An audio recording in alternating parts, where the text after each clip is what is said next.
Thanks for tuning into another Dolphins podcast. The Dolphins have dropped 5 of the last 6 games, but after 2 tight losses and quarterback Tua Tagovailoa back in the lineup, people are asking, you specifically, Joshua Houtz, Monday night against the Rams, is this finally when the Miami Dolphins turn the corner?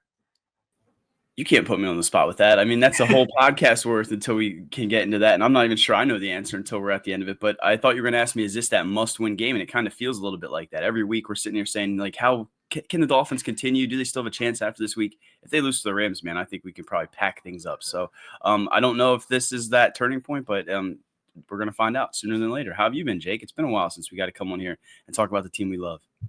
Backs are against the wall. They've lacked some urgency. And Josh, that's why the Miami Dolphins are entering Monday Night Football with a record of 2-6. They are currently on their second 3-game losing streak. Most shocking thing of it all, Josh, is Miami's home record. Miami's just won one game, that week 1 game against the Jacksonville Jaguars at home. Past years, we kind of been under the impression Miami has this incredible home field advantage. The sun's going to melt opponents away. But there's been pretty big effort this year for the Miami Dolphins to avoid those 1 o'clock starts. I think they had a 4 o'clock. They had some primetime games, so they really haven't had that home field advantage. Miami's last 3 losses have came by a combined 10 points. There are 9 teams in the NFL, Josh, that currently have 2 wins. The Dolphins are 0-2 in primetime this season. They've lost 31-10 to the Bills, 31-12 to the Titans. So, Josh, a lot of stats I'm throwing at you right now, but just surface level. You hear those records. You hear about what the Miami Dolphins have done through 8 games. What needs to change above all else? What do you need to see different from this team? Man, that hurts. All those things you just threw at me absolutely are devastating. I mean, you look at the home field advantage. Do you think it's because, you see fans on Twitter upset about like the gifts they're getting and things like that? I mean, things like that could build on. But all jokes aside, I mean, I think they just need to come together and play a complete game, right? When Tua was out, the defense, we liked what they did. They kept the team in the games. They just didn't have a QB2 or, anything that, kind of resembled one that could step up into his absence. So I want to see that defense not fall apart towards the end, but I'm saying that, and I guess it wasn't the defense that fumbled that ball out of the safety there in that game 2 weeks ago. So again, complete game, but this Rams team I think is a lot better than we expect. I think the one good news is I looked it up and the Rams are 2-12 lifetime against the Miami Dolphins. So that could okay. But I say that out loud and you break down the primetime records and we just know the way these primetime games go that 2-12 record could change real quick. Well, Josh, I mean, these aren't your Jeff Fisher, Steve Jackson Rams that are, held up in St. Louis. These are an entirely different creature. The Rams are coming into Monday Night Football with a record of 4-4, coming off a 26-20 win over the Seattle Seahawks. They've won each of the last 3 games after losing 4 of 5 to start the season. But Josh, surprisingly enough, Matthew Stafford hasn't gone over 300 passing yards since week 1. Kyren Williams, the running back, he's been their Energizer bunny. He scores virtually every single week. And Josh, I wanted to ask you, when you look at this Rams offense and how it's changed over the years, I mean, Stafford, OBJ, when he was with the Rams, they won a Super Bowl together. That offense was moving the ball down the field. They had those great years with Todd Gurley as well. But when you hear that Stafford hasn't gone over 300 passing yards since week 1 and the Rams are 4-4, can you even imagine a Shanahan, the Mike McDaniel system being a scenario where, like, could you imagine the Dolphins being 4-4 and Tua not going over 300 yards? That just seems like a unique development for a offense like this. Yeah, no, I think you're right. I think what Sean McVay's built there, we're kind of used to that, high octane, especially with Stafford, right? Once he got there, he turned that offense into a gunslinger. You got Puka Nacua, like we'll talk about, Cooper Kupp, who I don't know if you have in any fantasy leagues, Jake, but both those guys are absolute world beaters, and they're going to cause nightmares for the Dolphins. But I think maybe a lot of it has to do with just what they have in Kyren Williams, right? I mean, what he can bring to that game, both in the passing game. He kind of, I don't want to say he's Devon Achane because there's only one Achane, but he can kind of do a little bit of everything, right? He can run between the tackles. He can also become a factor in the passing game. So I think when you have a playmaker like that, you try to give him more of the ball. But maybe this thing will change over the next few weeks, and we'll start to see that. But 300 yards, under 300 yards for Matt Stafford, midway point through the season, that is absolutely surprising. Whether he was on the Lions, wherever he is, any of these 32 teams, that's crazy that Matthew Stafford has not had a 300-yard game yet in 2024. He has had one. He hasn't done it since week 1, though. But since then, I mean, week 1 was weird. I mean, Dory brain went right through. Couldn't even listen to your stat properly. But yeah, still, same thing applies. Let's dive into the Week 16 injury report, starting with the idea that Mike McDaniel sounds optimistic that Zach Sealer will be playing this Monday. And Josh, it's kind of funny because we both write for the Finsider.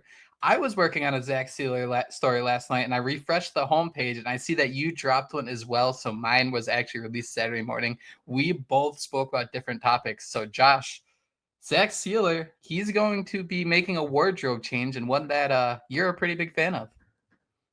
I absolutely am. And I kind of joke that, you could probably put anybody in, a visor, a sleeve, whatever it is, and they look badass. But just picturing what Zach Sealer is going to become now with that visor on. I mean, he was already a menace. I think he changed his helmet up over the last few years. Now he's going to have a visor on top of that. He's promised his wife he'll wear the visor because I think he said himself that orbital bone, that fracture, whatever he had in his eye, has been something that he just never really, it was so frustrating. I think it sounded because you can't see, you can't come back and do the things you want to do, as opposed to, if it's your leg or things like that, you can at least probably move around. And you're not looking like a pirate the entire time. So I'm just excited for what Zach Sealer can bring back to this defense, because we know that, where there was a Christian Wilkins and Zach Sealer, it's now apparent that Zach Sealer might have been that nucleus, that foundation, that defensive line. So can't wait to get him back in the lineup. I look back through the last two losses, and you wonder what different plays could have come here and there that Zach Sealer could have changed the game.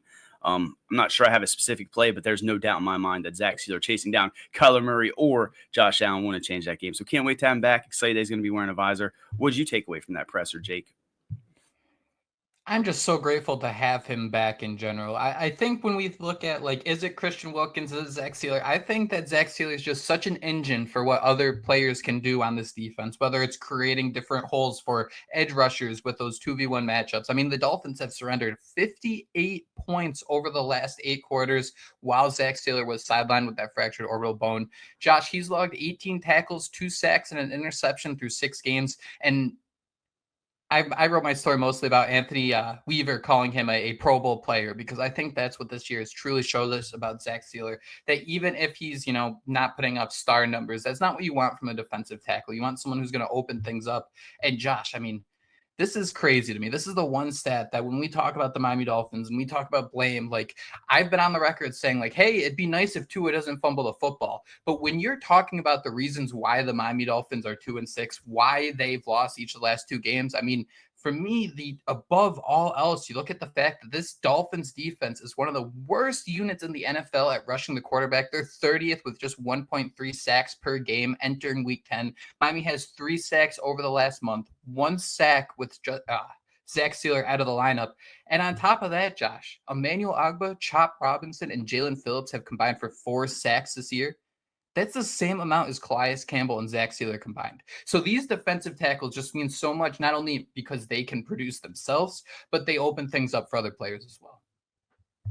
Yeah, that's the most devastating thing. I'm writing that too, and I'm seeing they still tied for the team lead in sacks, and we're at midway point. And again, that's not what you want from that interior defensive line. So we need someone to step up at edge. We've seen Chop Robinson do it over the next few weeks, but I think it's just crazy how, or I guess you can look at Jeff Ireland, and he probably feels. Oh my God, I call him Jeff Ireland, bro. You can look at Chris Greer. That's where we're at right now. It's Chris Greer. I'm keeping that in there. You can look at Chris Greer right now. I don't even know where I was going with that. That threw me off. I'm sorry. I'll cut that out. He's going to be Jeff Ireland from now on. And I think what you're trying to get to is the Dolphins didn't ignore the edge rushing unit. It's just they've made some very bad moves combined with some bad injuries. And speaking of some bad injuries, Josh, Mike McDaniel does say he sees Bradley Chubb sprinting from outside his office. McDaniel did say, I think it was last week, that Bradley Chubb's return isn't on his radar yet. He mentioned that Chubb is dealing with an ACL plus, which that must mean there's some other ligament issues in his leg. Now, he's been recovering from all these things since last December. Josh, do you think there's a chance that Bradley Chubb is going to be ready for the home stretch? Is this maybe a scenario where Miami's just waiting a couple more weeks? Maybe we could string together some wins to make it worth it for him coming back? Yeah, well, all I want to say is we should give Chris Greer his props for being able to let Christian Wilkins walk and, fill that hole with a Calais Campbell at 38 years old. But to your question, Jake, I don't think there's any way, right? I mean, I have been the optimistic homer for way too long now, and I'm going to be honest. Based on his words, based on what we've heard from Mike McDaniel in the past, I do not know that we're going to see Bradley Chubb again this season for the Miami Dolphins. And then you're going to have to wonder what his future is with the Miami Dolphins, right? At one point, we thought it was going to be him or Jalen Phillips. You don't know what you're going to do in that situation. So, long story short, I'd love to see Bradley Chubb come back. Love for him to be our Bobby Boucher down the stretch and get even half of those 11 sacks we saw last season, or 11 and a half sacks we saw last season. But based on what Mike McDaniel said, based on just feeling a little bit dead inside, I don't think we're going to see Bradley Chubb back this season. What about you, Jake? You think there's any optimism that he's going to come back and be that Bobby Boucher? I think the earliest we'd see him is Thanksgiving night. And I think that'll be if the Miami Dolphins win the next 2 games. That'd be a good one, though. That'd be a hell of a return against Love. I think that's where the Dolphins are going to kind of look at things, and there's going to be a level of urgency because what, Josh, at 2-6, maybe the Dolphins can lose one more game, and I mean Houston's on the schedule.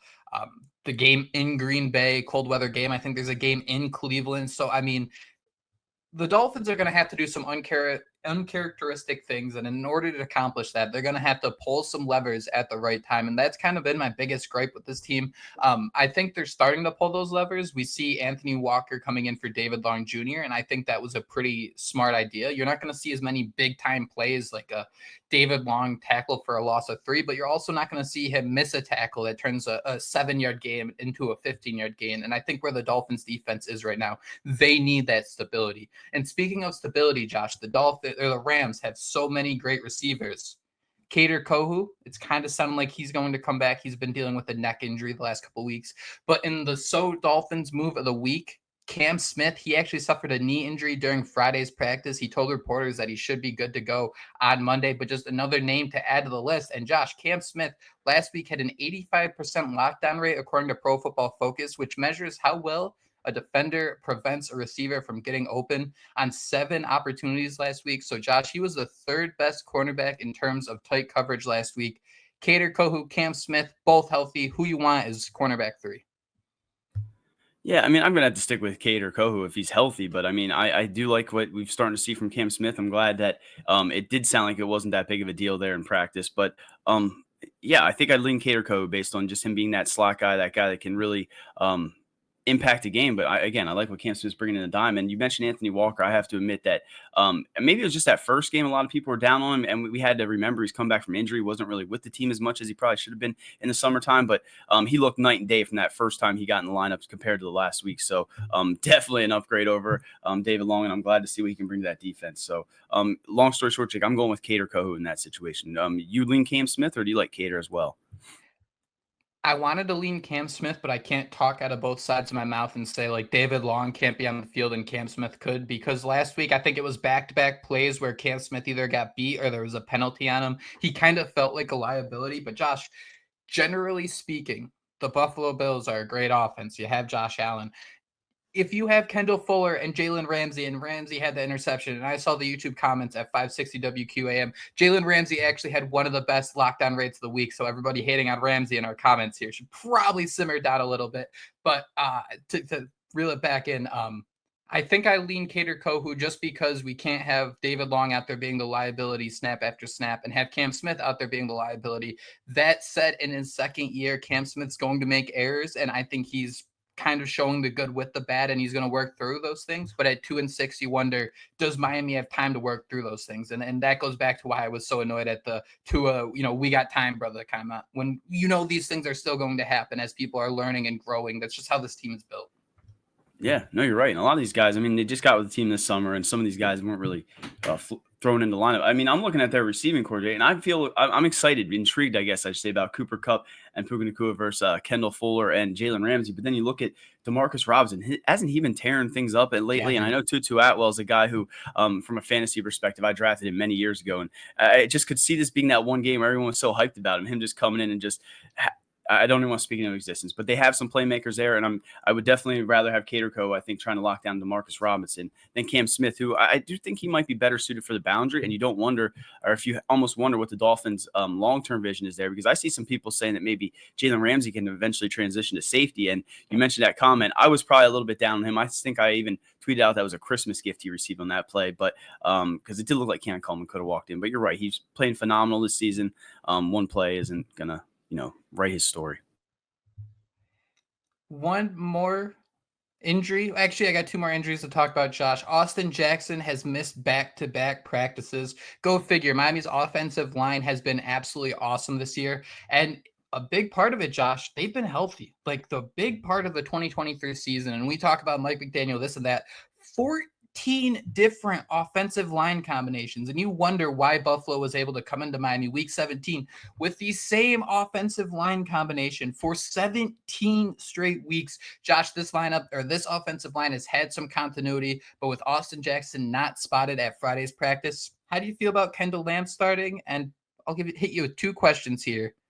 Barry Jackson reported that Patrick Paul is taking steps at right tackle. So you leaning Lamb, or are you trying to get a little weird with Patrick Paul stepping in? Well, now the eye emojis are kicking in. I kind of lean Paul, I think, in that instance. I think in the summertime we were talking about who would start, and if Armstead went down, I kind of lean Lamb. But now I'm sitting here. I think the Dolphins went with Paul in that situation. I'm sitting here. I think I'm okay if we see what Patrick Paul can do. So yeah, and another thing I want to see is, and I think we talked about before, San Francisco loves to use that extra offensive lineman. I don't know if you saw in that Penn State Ohio State game, Jake, but they're bringing 71, one of their offensive linemen, in motion. I'm just thinking, why can't you get Patrick Paul out there and have him come in, do some creative stuff and get that sixth offensive lineman out there? So again, it goes back to, do the Dolphins feel more confident in Kendall Lamb, who has shown that he can be, average and consistent, or are they going to let the young pup go out there and show what he's worth? So I'm leaning Patrick Paul on this one, but with the season on line, the Dolphins might feel different. Which way do you go, Jake? We're in week 10, which crazy to say in general, crazy to say. But I've been under the impression all year that it's like a spot start, like a limited amount of reps. Kendall Lamb, I think he's great in that scenario. He said that before the season that this is his last ride. He's going to retire. So I think if it's a scenario where someone's going to need to play 2-3 games, yeah, Patrick Paul. Where if you need a relief pitcher to pitch the 7th, 8th, 9th inning, then I think Kendall Lamb could do the job. But if a defense has time to really focus in and can pick on Lamb a little bit, I think that's when things get a little dicey. Josh, the last injury I want to ask you about, let's put it on a scale of 1 to 10. Tyreek Hill practiced in full on Thursday. Now, keep in mind, since it's a Monday night game, teams are practicing Thursday, Friday, and Saturday compared to the normal Wednesday through Friday. Tyreek Hill practiced in full Thursday, added to the injury report. He did not practice with a wrist injury on Friday. Josh, scale 1 to 10, are you concerned? I know, and the jokes I was going to have write themselves. I was going to make some kind of joke about his wrist hurting, and it could be video games or anything related to that. But no, I don't. Again, we're talking this whole podcast about how this game could come down to being, that turning point if they want to turn the season around. And I don't think a small wrist injury can keep Tyreek Hill out of there. So he's probably playing too much Fortnite. Probably need a day off or something. Not too concerned. That definitely has the makes the Rams have to game plan differently a little bit there, whether he's going to play or not. So I don't know, man. I can't see Tyreek Hill sitting this one out. Can you? No, he's a 0 on the scale of worry for me. Now, if he didn't practice on Thursday, or if he was limited on Thursday and then he didn't practice on Friday, the sirens would be going off in my head like, oh God, something bad is happening here. But it kind of has the feel of a rest day in the middle of the week. Wonder if they started developing their packages, the offense on Thursday, Tyreek take the day off on Friday, and then we'll have everything finalized by Saturday. That's what I kind of wonder here, because I think the Dolphins, 5 players did not practice on Thursday. 3 of them were rest days, and then the other 2 being, I think, Javon Holland, and I forgot who the other one was, but either way, not worried about Tyreek Hill whatsoever for this game. Looking at the Miami Dolphins offense, Joshua Houtz, the Dolphins have lacked big plays through 9 weeks, I should say. But man, is Devon Achane becoming the best running back in the NFL? He is. I mean, I don't know if I can say he is. I jumped that real quick. I thought you were asking me if he's the best offensive weapon we have. He has to be up there, though, as far as, for so many years we saw this Christian McCaffrey, this type, this mold, this guy that could play wide receiver, could line up anywhere. And now you're seeing the same thing in a similar way with Devon Achane. I mean, this offense with guys like Jalen Waddle, Tyreek Hill, you got Tua Tagovailoa at the helm. The running back room was filled, and Devon Achane somehow has become, without question, probably the most dynamic playmaker, whether it's where Tua Tagovailoa needs to check down, whether it's when the Dolphins need a big play late in the game. I mean, his speed, his vision, the things he can do. Long story short, Jake, he's absolutely top 5, right? He has to be up there, top 5. I feel like I'm being a homer now. Either way, top 10 running back and receiver, top 20, 30. I mean, it's crazy. And again, wide receiver 1 for the Dolphins. So excited about what Devon Achane has molded into. Don't know how long it can, withstand a 5'8" frame and things like that. But we've seen it now for 2 seasons, and he looks pretty damn good. So what are your thoughts, Jake? Is he the best running back in football? Would you put him there? I don't want to be like a politician. am I backing out if I say he's the best offensive playmaker? Like, is that a scenario to be in? A little bit, but that's why I was probably like, yeah, that sounds great. Yeah, he's absolutely. I mean, he is ours, right? At least at this part of the season. I mean, he's our best offensive weapon. Last 3 games, starting with Buffalo, 12 carries for 63 yards and a touchdown. That's 5.3 yards per carry, plus 8 targets, 8 receptions for 58 yards and a touchdown. That to me, man, is just so damn impressive. You have Tyreek Hill, you have Jalen Waddle. So every single pass attempt is worth so much when you can choose between all these guys. The fact you're able to complete all 8 passes is so damn impressive. And you're like, well, you only had 58 yards. That's such a bad average. The way they use Devon Achane as just a sticks mover and the way Mike McDaniel gets him the ball in space so he doesn't take as many big hits, I think is so important. Josh, I'm going to go through these 2 other stats, but after that, can you bring up the stat you have, I think, about him running up the middle? 2 weeks ago, Devon Achane, 10 carries for 97 yards, 9.7 yards per average, and then 5 receptions on 8 targets for 50 yards and a touchdown. And then 3 weeks ago, this was even before Tua was back in the lineup, 15 for 77, 5.1 yards per carry, 2 receptions for 8 yards, man. It's just, he's such a powerhouse for this offense, the Energizer Bunny, the battery, whatever you want to call it. After a couple years of Tyreek Hill and Jalen Waddle, this is the first big evolution we've seen of this Miami Dolphins offense. Devon Achane, he gives this offense so many different answers. And it just seems like the plays, like when you consider 8 for 8 for 58 yards, man, that isn't just Tua finding him. That's play calling. That's scheme, putting the Dolphins in a situation where it's like, call Devon Achane's number and it's going to work. That's what these numbers tell us. Yeah, and I mean, I guess back in the day, or at least when the Dolphins were having those big plays, that stuff looked sexy. You were like pretty stoked for that. Now you see some of these, the way it's designed, right? You're seeing them set up screens for Devon Achane. They're seeing the way that they're getting him balls in check down situations or with a lead blocker in some of those cases. So it is, and if I was playing against that, I might sit there and be like, yo, that's some cheap shit. You're always, if you were playing a game of Madden, right, you'd be so frustrated if the opponent just kept doing that. But this is the NFL, man. I do not care how you have to get those things. I think what was so cool, Jake, and the thing that really stood out to me was Achane already has 105 more receiving yards this season than last year on 13 less routes. Oh, no.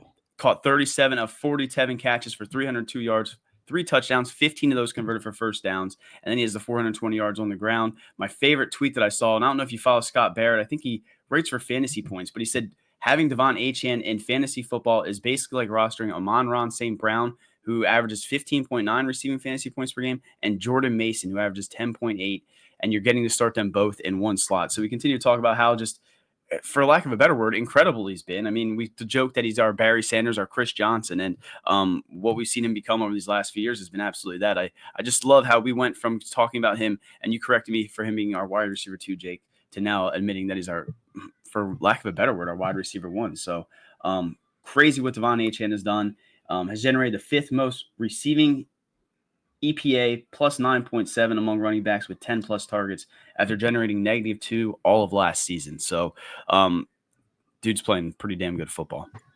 And with this, Josh, after generating the most rushing yards over expected per carry, nearly 3 last season, Devon Achane has regressed back to generating -0.5 yards per carry this season, the 3rd fewest among all running backs with at least 50 carries. That's a next-gen stat. And Josh, I think that speaks to the Dolphins are still running Achane up the middle a little bit, and it doesn't seem to be working too much. What are your thoughts on that specifically? I mean, that's the part where I think you'd want to work Jalen right into the situation, right? I mean, I'm okay with realizing that Devon Achane is this little body, this guy that you're giving at least 5 touches to now in the receiving game, at least 10 in, as a back in the backfield. So I'd absolutely prefer them to, we're going to, run up the middle, run between the tackles. Let's bring in Jalen Wright. But at the same time, then you're from a defensive perspective, you're sitting there and you're owning in on that. Exactly. I'd say the way to remedy that is to have both Devon Achane and Jalen Wright on the field at the same time. And, with Raheem Mostert continuing to put the ball on the ground, we might see that. So I would absolutely love to see Devon Achane take a little bit less of that load. But it really does feel like once he put that cap on, Mike McDaniel's just been running him into the ground and he's been withstanding it. So kudos to him. He's just such a small guy. A lot of people weren't even sure where he'd end up or how he'd translate to the NFL game. And Mike McDaniel had a vision. We called him Alakazam or Kadabra in our pre-draft show. And dude's jumping out. He's really teleporting all over the damn field. And it's been so impressive to watch. Yeah, I think that some of these runs are still necessary evils for the Dolphins. Some of the runs up the middle that get 2 yards, I don't think we can ever ask Devon Achane to break the arm tackles from defensive tackles. But just for in terms of predictability, Josh, you're so damn right that you can't just line up Jalen Wright in those scenarios and say, all right, this is a side we're going to run it. If you have Devon Achane back there, you can't let the defense know, like, all right, there's no chance you're going to run up the right up the middle, because the Dolphins have a lot of great plays, the screens, the tosses right there to Achane in the middle of the field. I think there's a lot of ways to get him the ball, but you have to still give those looks. And Josh, I think about it was a 3rd and short against the Bills where Jalen Wright, they just ran it up the middle of right and he got absolutely stuffed. Bad play call. I did not like it, but I think you need to put those things on film. Like, we talk about the idea of like, so-and-so player is great when the Dolphins do this. So-and-so player is great when the Dolphins run to the outside, they throw it deep, whatever it is. Like, the context of every situation is so important, and you don't reach situation Z without going through situation X and Y. So I think that's why the Dolphins are still going to run it up the middle with Achane sometimes. They're going to get beat sometimes, but you got to give those looks. You got to give that idea like, hey, this is what the offense is going to do, and that's how you confuse the defense.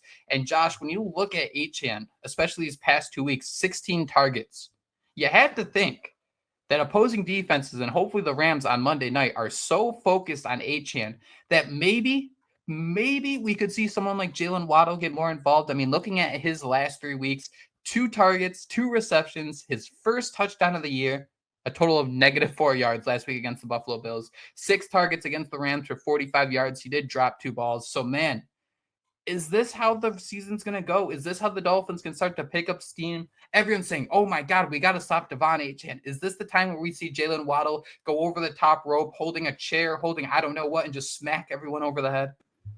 I hope so. I mean, that was the first thought. That was the first thing I want to say when you mentioned Tyreek Hill being banged up. Like, could we finally see this Jalen Waddle game? I mean, I feel like it hasn't been the same Penguin we saw. He didn't whip out the Penguin last week. I think he finished -4 receiving yards, like you said. I had so many texts from friends blaming me for Jalen Waddle not getting like over 20 plus receiving yards. But yeah, man, you're saying that, and I'm wondering, Mike McDaniel's not that much of a genius where he's kind of setting things up where he wants these defenses to focus more on Devon Achane later down the road, right? I mean, because now you're getting me convinced that, these defenses are going to come to these games. And while you were thinking about Tyreek Hill and Jalen Waddle weeks ago or at the start of the season, you're probably not, you're still owning in on them. Those are still dynamic playmakers who are going to get theirs at some point, and they're going to break the entire levee open. But I think you are right where they might be coming in, putting a lot more focus on Devon Achane. That could let a Jalen Waddle sneak out there, a Tyreek Hill, or maybe Jake setting you up for this. Could we see an Odell Beckham Jr. revenge game? This is an Odell Beckham Jr. revenge game. We also got a Jalen Ramsey revenge game. That's true. Those were the only 2 I looked up. Hunter Long revenge game. Is he even activated? Oh no. Do we have to worry about Hunter Long this week? He's going to cook David Long. His first career touchdown. Look at that, man. It's all coming into motion.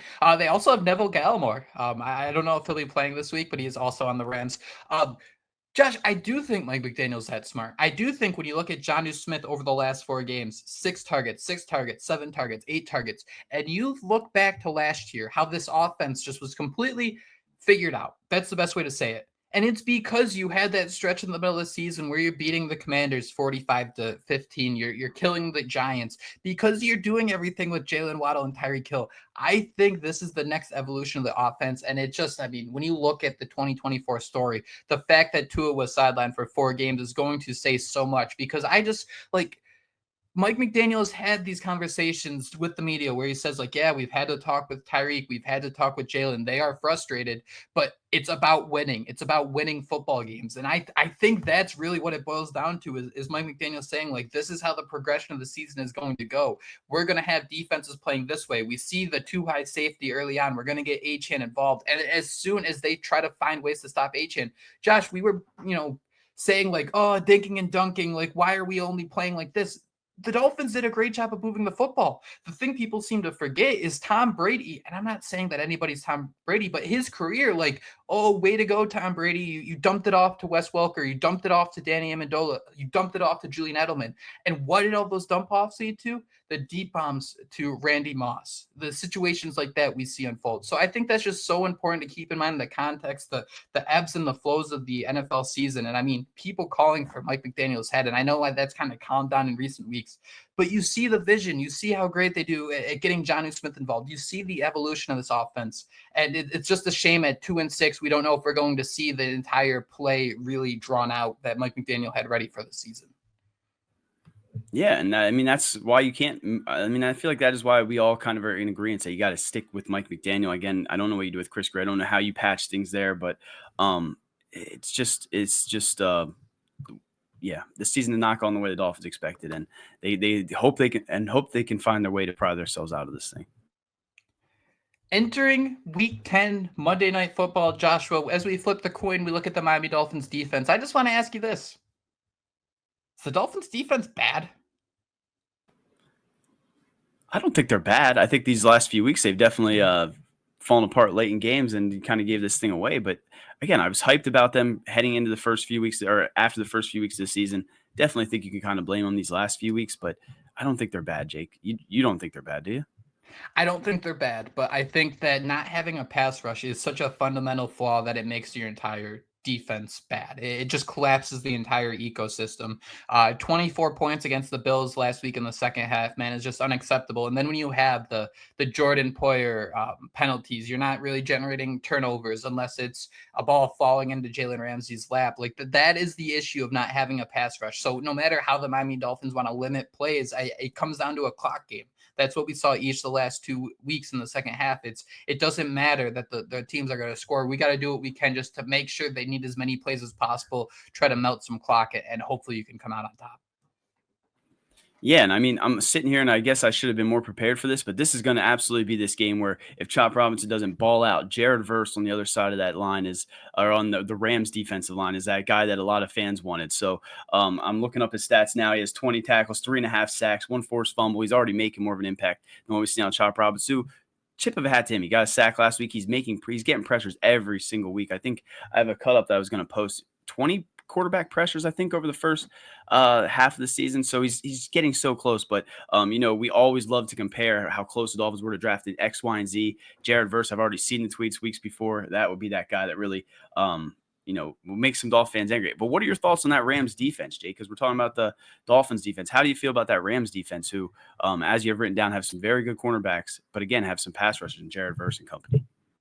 Yeah, so when I looked at the lockdown rates on Pro Football Focus, Akello Witherspoon, he had a lockdown rate of 84%, and Quentin Lake was fifth with a lockdown percent of 80%, which I thought was weird, man, because the Rams against the Seahawks, Geno Smith was able to push the ball down the field. And when you consider lockdown rate, the idea is the windows aren't tight, right? You have good coverage. And when you're facing Jackson Smith and Jigba and Tyler Lockett, you do wonder what's the difference between those guys and Tyreek Hill and Jalen Waddle. And you do wonder if the Rams are playing this quote unquote lockdown man type of defense, if there are going to be opportunities for Jalen Waddle and Tyreek Hill to get open in the secondary. That's where I'm going to kind of bet my money and say that's where the Miami Dolphins offense is going to find some ways to win is, hey, hopefully the offensive line can hold up, give 2 seconds to let these guys get downfield and get open in the secondary. I think that's where you're going to find some windows against this Rams defense. It might not be those quick hitters where it's like a 2-step drop and are at the slant. I think the Rams secondary did a good job of locking down those type plays, but get guys going, running downfield. I think you can get lost back there. And you mentioned now they're playing pretty solid. I mean, they're going to keep everything in front of them, just like we've seen week after week. And we can't sit there when you're 2-0 when you're that Dolphins offense. You can't really get frustrated, right? We see the way they can execute, the way they can move those chains, even without those big plays. So it's going to be such an awesome matchup. Aren't these guys both piss boys, McVay and McDaniel? Aren't they considered the piss boys back with the Shanahans? I don't know. Can you explain what that is? They were just the guys that basically, I don't want to say they were interns, but they kind of seemed like they did all the grunt work. They did all the piss work, right? You got to go and, break down this film and maybe, break down each play that was an 11 personnel or things like that. You got to go get coffees at the store, whatever. They were just interns, the guys that were working their way up the ladder. The piss boys is what they called themselves.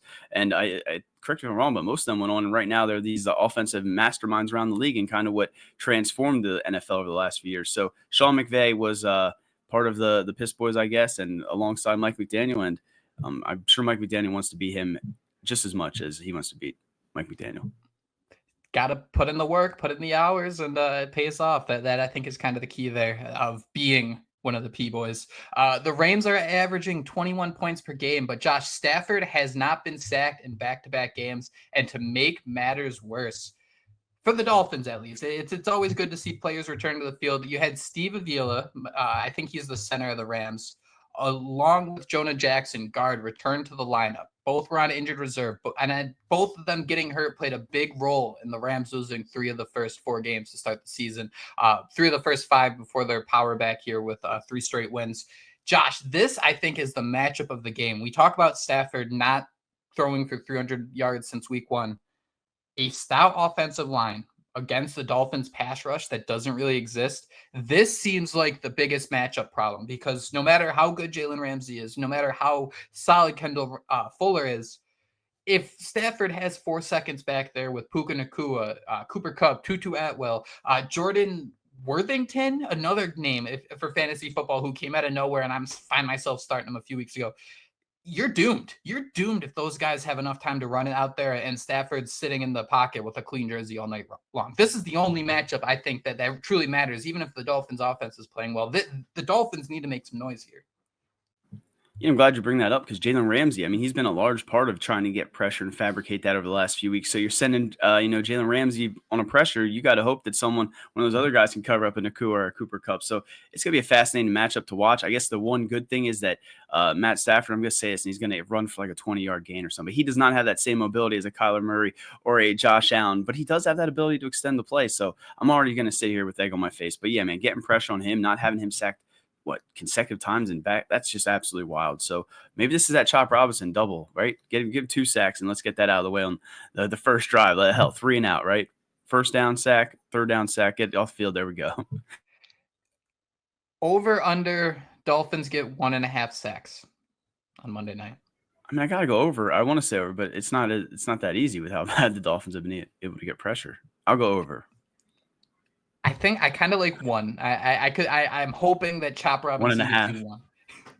He gets the half sack. It's going to be just about being timely with it too, and I think that's kind of the key here. I joked. Greg Rosenthal was talking about the Rams getting healthy, and this kind of man, I don't think it's going to go this way, but there's like a chance. Remember that 2018 Rams Chiefs game, Jared Goff versus Patrick Mahomes, the final score was like 54-51. There were some ugly turnovers. I think Chris Jones, one of the great defensive tackles, whether it was Jones or Aaron Donald, I think had like a scoop and score in the game. There were some wacky turnovers that I could see this game getting that high scoring with the lack of pass rush and what the Miami Dolphins are working with defensively. And then the offense is trying to keep up all game. I'm here for it. I'm here for an offensive, absolute back and forth. It's probably going to, you say that though, it's going to be like 12-9. It's going to be some crazy low scoring game. The ugliest game you've ever imagined. The only reason I don't think that's possible, Josh, is just this Dolphins defense of 9 missed tackles last week. And honestly, that's the best performance in 3 weeks. 13 tackles the previous week, 10 tackles 3 weeks ago against the Colts. 10 missed tackles, I should say. So when you look at Miami's inability to kind of keep up with opposing offenses, you do wonder, can they bring down Cooper Kupp? Can they bring down Puka Nacua and limit those plays and force, if the Rams are going to score, make it a 7-play drive, make it an 8-play drive, make them really work and hope you can pull out something on the other side. I was feeling confident, I think, throughout this pod, and then you saying that just had me dying. Like, oh, it was one of their best performance missed tackles. They only missed like 7, and then it was like 13-10. I'm like, how does that compare to the rest of the NFL? It has to be pretty bad. And that's what's so frustrating, right? We know these teams and the practices and things have gotten lighter, but the Dolphins at times just look unwilling to tackle, and it literally costs you games at times. And you wonder too, is that like, am I being too like old fashioned, too boomerish to say like, look at the guys who are missing tackles? David Long, a little bit older, he's been in the league for a long time. Jordan Poyer, Marcus May. Like, do you just need some young, hungry like? Do you need like just a fresh 23-year-old who's just ready to go out there and send his body like a heat-seeking missile, like on a Landon Rob? Like, is that what the Dolphins are missing? Is it that simple? I think you were setting. I thought you were going to say Patrick Morris right there. I thought you were setting yourself up for a Patrick Morris because isn't he saw he come back? I don't know why I saw his name going around. I beefed that. I didn't add him. That's a good point. No, that was perfect, man. So yeah, I mean, could he be? I mean, we're going to hype him up as if he's our next Rashad Jones, Brand Jones, whatever. Insert safety's name here, Mike Jones. Maybe that. Yeah, Mike Jones. Yeah, sure. Yeah, that could be what it is though. I was going to throw Javon Holland's name out there as well because there was a game or two where I saw him what I consider was a business decision that he made, and maybe you do just need a hungry Patrick Morris out there who probably feels real shitty his entire rookie year. He's been, supplanted, just sitting on the sideline watching. Get him out there, see what he can do. But we say that, and the first play he's out there, he's going to get cooked, and they'll retweet me. That's the thing, man. Like, I'm excited about McMorris. I think he stood out well in the preseason, but like, are we crazy for like wanting to say like let's see what a 6th-round pick has over a 13-year vet Jordan Poyer and an 8-year vet Marcus May? Like are we setting ourselves up for failure asking that? Like that's where I found myself, because I like Patrick McMorris. I thought it was a great pick, and then I'm like, he was like a 6th-rounder. Should we settle a little bit on this? Like, but to consider that they placed him on IR, they wanted him to come back. That kind of tells you everything about how they feel about this guy. When you have Taj Washington, a 7th-round pick, it was all right. He's injured reserve. We'll see you next year. Yeah, no, you're right, and they might have had a plan for him this year. I still think it's funny when he was drafted. We went and we had like the draft picks up, and they had no profile at all for him on the Miami Dolphins official website. And I'm like, dude, you don't even know who you drafted. What are you doing? You just like the name, and like you saw a video of him with some cool a visor on or whatever it is. But the Jordan Poyer thing frustrates me, because again, it goes back to just thinking these guys with big names are still the same players. But dude, that hit last week, I called him a Trojan horse before that. I'm okay if we have to see Patrick Morris over Jordan Poyer, and I'm okay living with those results. I think so. At 2-6, I agree. At 2-6, I'd rather, if someone's gonna make a game-ruining penalty, I don't need Jordan Poyer to get his 3rd rough personal foul, his 2nd face mask. Let it be the rookie who's growing and developing. But at the same time, that goes back to like, we're not playing David Long because we can't have these issues. But I mean, if you have both guys making the issues, you're SOL. Josh, we've been digesting this game for about 40 minutes. I got to say, too, I'm really enjoying the Saturday morning special we got going on. After talking about the Dolphins for this long, how you feeling about Monday night? I'm trying really hard not to get back on that whole homer optimism, because it's never worked for me. So I'm going to continue to go against the Dolphins. I'm going to hope that I can sit here and say I have egg on my face. But my prediction is going to be 27-17. You mentioned some of those. We both mentioned some of the playmakers they have. I think Kyron Williams is going to be that big difference maker, the guy that kind of leaks out there, kind of the Devon Achane, right? We got our eyes on Cooper Nakua. We got our eyes on Cooper Kupp, but here comes Kyron Williams out of the backfield, catching the ball like we saw last week, being Houtz. So I'm going to say this is going to be a lot tougher matchup than maybe we expect, 27-17. I think the Dolphins do some good things. I think Tua Tagovailoa does turn the ball over, unfortunately. Some people might get upset with that, but 27-17, hope I'm wrong. What about you, Jake? The Dolphins, each of the last 3 weeks, have lost a game by 1 possession. Colts 16-10, Cardinals 28-27, and then the Buffalo Bills 30-27. I think that just like the Dolphins have done a bad job for one reason or another, just being on the same page, offense, defense. I mean, special teams, they're not even in the book. They're off in their own other galaxy with how bad they continue to be each and every game, each and every year. Like, that's just unacceptable. I don't think the Dolphins can play the complementary football needed to win a game like this. I think the Rams are getting healthy. I think it's going to be the same book, man. I think the Dolphins have everything needed to keep it competitive, but they just lack that one big play. I think 31-28 Rams is how this game is going to end. I mean, just the lack of urgency in previous weeks, and getting to this point and not knowing that your back is up against the wall in Buffalo and Arizona, and going for the throat, whatever it may be, with some fakes, just anything desperate. Like, the Dolphins are in a tough spot. I think it's going to happen again. They're not going to have that one big play. I hope I'm wrong, but 31-28 Rams kind of seems like a way the season might end.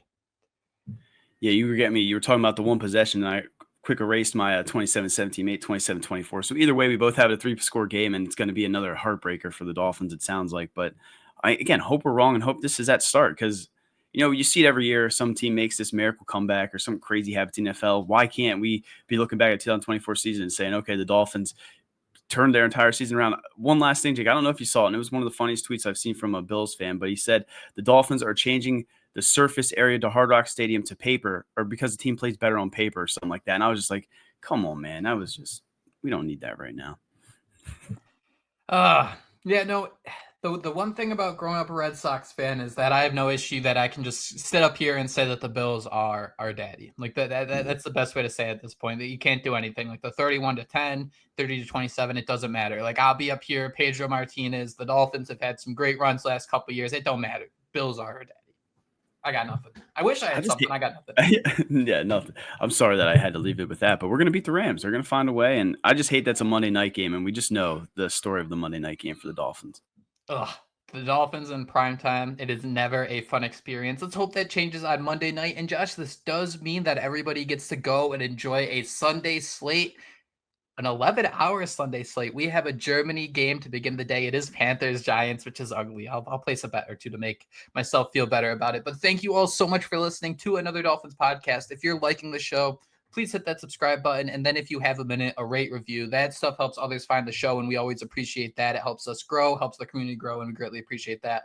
If you want to get involved in the conversation, you can send us an email at AnotherDolphinsPodcast@gmail.com. We try to read those throughout the week as they come in as well. We like to get you guys involved. And I called you guys out. I called out the YouTube comments. If you would want to be one of them hoodlums, 560 WQAM YouTube channel. You can find us under the podcast tab. Thank you all so much for listening. Have a great rest of the weekend. And most importantly, fins up. Fins up.